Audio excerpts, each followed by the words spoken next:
machines has 16 cores or something, then we can further exploit multi-core parallelism within a single machine to speed up the algorithms. So with this form of parallelism, we did the learning using stochastic gradient descent or mean match stochastic gradient descent for those who didn't know what that is. And it allowed us to parallelize our models across on the order of 100 machines, so maybe 1,600 cores.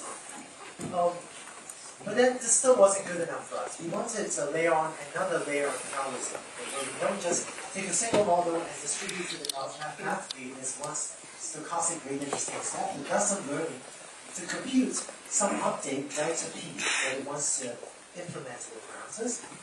And then the parameter server will take the delta p from my model and add it to the global copy of the parameters. And then it will transfer p prime, get a new update, and sum it up again. This is how learning is. And what this allows us to do is make multiple copies of this model workers with each of those copies at the bottom comprising maybe 100 machines. And each of my model workers at the bottom will proceed in parallel. With each of my 3 copies at the bottom will work on a different frontier. And I've drawn this here as though we have 3 model workers. In practice, we have anywhere from 10 to 50 model workers.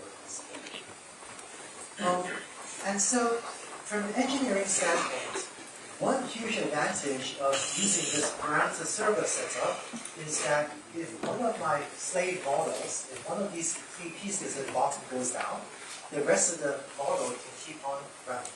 So it turns out that with our computers, the mean time to failure of the desktop computers maybe 3 years. Computer fails on average every 3 years.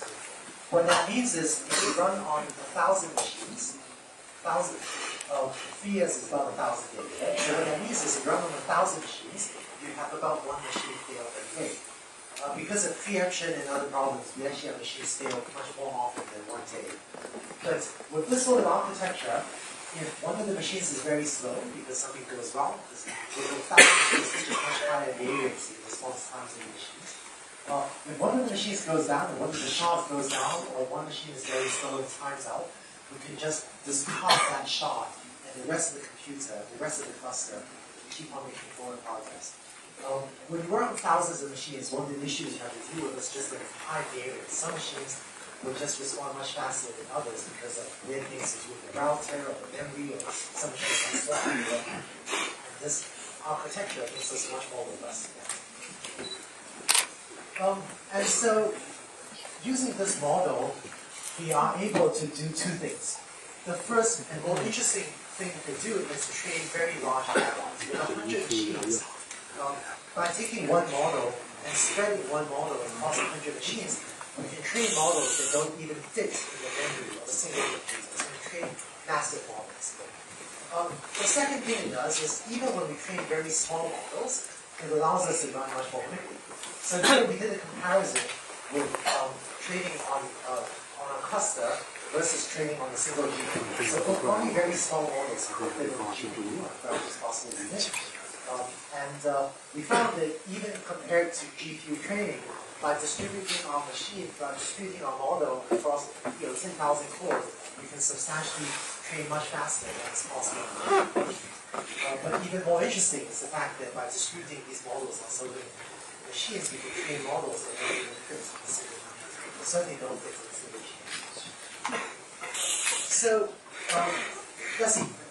So what is this useful? What is this useful for? Again, we're going to separate out the results from what we did on supervised learning on labeled data from what we did on unlabeled data and unsupervised learning.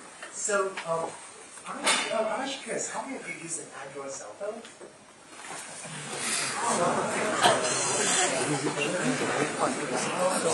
So, if you use the Android cell phone speech recognition, it's actually built on top of this deep learning architecture that IT built.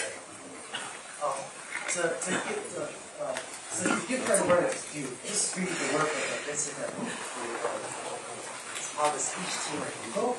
But working with my team and building on top of this architecture, Vincent and whose team was able to substantially reduce the word error rate of the Google speech recognition systems. Over 20% error reduction in the error rate.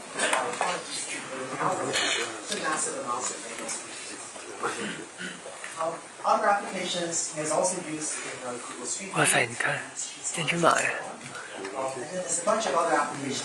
哦，这是识别那个路牌，对。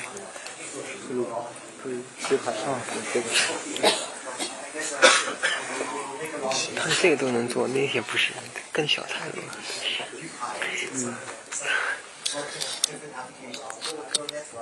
To try to figure out what it might learn. So we had a hypothesis that it will learn feature detectors. These individual neurons will learn to detect different features, and some of the feature detectors we hypothesized will learn to detect common objects in YouTube.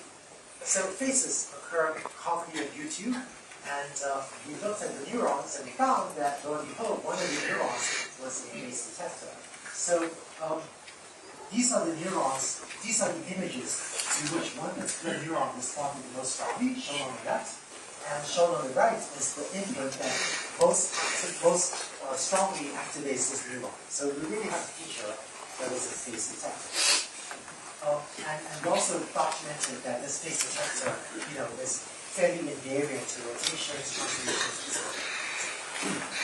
so faces occur commonly in YouTube, so that we found a feature detector for that. What else do you think occurs commonly in YouTube?